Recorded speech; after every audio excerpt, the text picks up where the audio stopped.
What's going on, everybody? My name is Aiden, and welcome back to another episode of Chicago Bulls Weekly, where we take a deeper dive into the previous week that we had, and a good one at that. Talk about some awards that should be given, rightfully deserved, and then we move on to the upcoming week, where the Bulls are going to be on a West Coast trip, a long West Coast trip as well. So without further ado, it's going to be an important trip as well. If we can win some of those games, take some of them away from those West Coast teams, that's going to be very important when we come back to the East and end our season, really, because we're getting close to that mark. But before we get any further, if you enjoyed the video and you want to see more from me, drop a like, drop a follow, and or subscribe if you are new, and let me know in the comments below your thoughts about the Chicago Bulls, their week previously and upcoming, as we had 3 games to look forward to this week, and we ended up going 2-1. So a positive week overall. We actually had a winning streak going on. I think it was 4 games that we went on, and sadly, it did come to an end in that last game. But we talked about the wins. The first one was against the Indiana Pacers, and we won this one 121-103. We did our job. Look, again, obviously the Pacers had some big guys out. I'm not going to deny that. But we have to beat what's put in front of us. And at the end of the day, this Bulls team, even without a guy like Tyrese Haliburton in there for the Pacers, was probably still expected to lose by a lot of people. So the fact that we got the job done, we did it in convincing fashion, we get some revenge over the Pacers, who has had our number for a long time now. It's always nice to get a victory like that. And it was definitely one of the brightest spots of the week. And then we played the Brooklyn Nets. It was a tooth and nail type of game, back and forth, but we won the game 116-110. A massive fourth quarter performance from the Chicago Bulls sealed the deal as we scored 34 points to their 18. We almost doubled them in that fourth quarter, and that led to the Bulls' victory in the end. Pretty impressive, and at the end of the day, beat a team that is in competition for us for that play-in tournament spot. We sent them down to 13th at the time, so I don't even know if they're competition anymore, but we did our job. The next one was against the Houston Rockets. We lost this one 117-114. I mean, we had injuries ourselves this game, but I'm not going to put that to an excuse either. It wasn't exactly the best game to watch, but it was much more competitive than I thought it would be. It was tooth and nail, it was scrappy, it was fighting.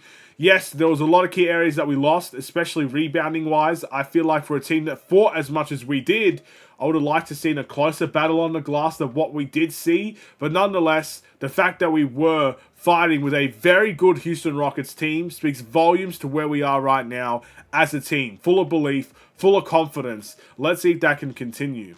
And with that belief and confidence comes awards. And of course, this is the time where we do give out awards. No must improve though. I think this team has done well enough to not give a must improve of the week. So we'll start off with the defensive player of the week. And look, this team had some good defensive performances. I mean, what was it, 117 for the Rockets, which, you know, is not the greatest, but not the worst. 103 to the Pacers, that's pretty impressive, I would say. And then 110 for the Nets. That's not a massive amount compared to what we've normally seen. We've given up 140 points to teams in the past. I am going to give it to this one player based on one performance, though. And look, this is a little bit of payback for not giving him the awards for a lot of other weeks. I want to give it to Matas Buzelis because of what he did against Pascal Siakam. Now, Pascal Siakam is an all-star level player, one of the best in his position. We held him down to 13 points in that game. And I think Matas Buzelis has played well against him before and has done so again here. And again, he's not the perfect defender. And just because he's had a really good run defensively doesn't always mean he's going to get the Defensive Player of the Week award. But from what I've seen, that is probably the best defensive performance we have seen from the Bulls outside of that Rockets first half. And I have to give credit where it's due there. Moving on to the Sixth Man of the Week, I'm going to give this one to Julian Phillips. An outstanding 16.5 assist, I think, performance it was. And then he even had a 9-point performance in there as well in 2 out of the 3 games. I think Patrick Williams had a solid week as well. You know, guys like Jalen Smith wasn't too bad. Our bench in general wasn't too bad this week. I'd like to see a little bit more. You know, I'm always a guy that wants to see a little bit more production from everybody, but wasn't the worst thing in the world, and Julian Phillips was outstanding this week. And then my player of the week goes to Kobe White.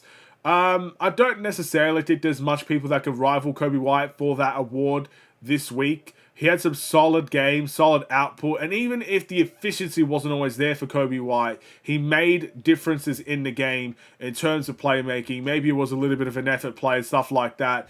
And yeah, he had an okay week. He had a good week.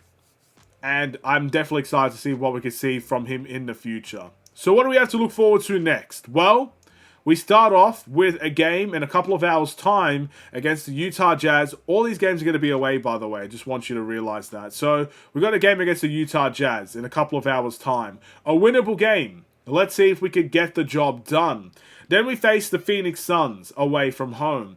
Now, Phoenix is a team we got very close to beating. They've not had a great season. Defensively, they're all over the place. The Bulls might have a chance to win this one. We came this close. Kevin Durant spoke massively highly about Matas Buzelis and the Bulls in many ways. So, yeah, this could be a game that's winnable. Then, we go to Sacramento. Then, we face Zach LaVine and DeMar DeRozan. I mean, that's a game to mark on your calendar. The Bulls are going to want to win that one. I'm not saying they will, but I think they're going to win this one to show and to make a statement of where they are as a team against two guys that have been with the Bulls for a while. That will be a tough game to win. I mean, Zach LaVine, he's not necessarily lit the world on fire, but he's been very good. And people are starting to realize how good he is. DeMar DeRozan is always good. There's not you blink and he's good. You age 10 years, I could be 35 tomorrow, and the guy's still playing and playing good. That's what DeMar DeRozan does. So, you know, I think this will be a tough one, but I'd love to win that one. I'm not going to lie to you. And then we face the Luka Doncic, LeBron James, LA Lakers. A team that I'm very scared of, in all honesty. I mean, Luka Doncic always cooks us. But we have had good games against Dallas in the past. We've had good games against the Lakers in the past. We've had good games against LeBron. But two of them together, I don't know, man. I don't know. I'm going to put my hands up. I don't know how that one's going to fare. I'll take a close and competitive game. I really will. I want to fight against each and every single one of these teams. The Lakers are a good team. And if we could take it to a team like the Rockets, we could take it to all these other teams, I fully believe we could take it to the Lakers. I just don't necessarily think we're going to walk away with a victory there. But yeah, maybe it's more hype than me think. Maybe it's logic. Maybe it's me thinking and hyping the Lakers up a little bit. I really do like that trade for the Lakers. So I have my eye on them and they're playing well. So we'll see. With that being said, time to end it. Thank you for watching. I don't actually have a prediction of how many we will win because it's the West Coast. Like, anything can happen. We could suck and stink out the joint, or we can walk out of the West better than we went into it, I guess. That being said, have a wonderful and safe day. Stay safe, stay healthy, and stay tuned for more. Take care. And peace.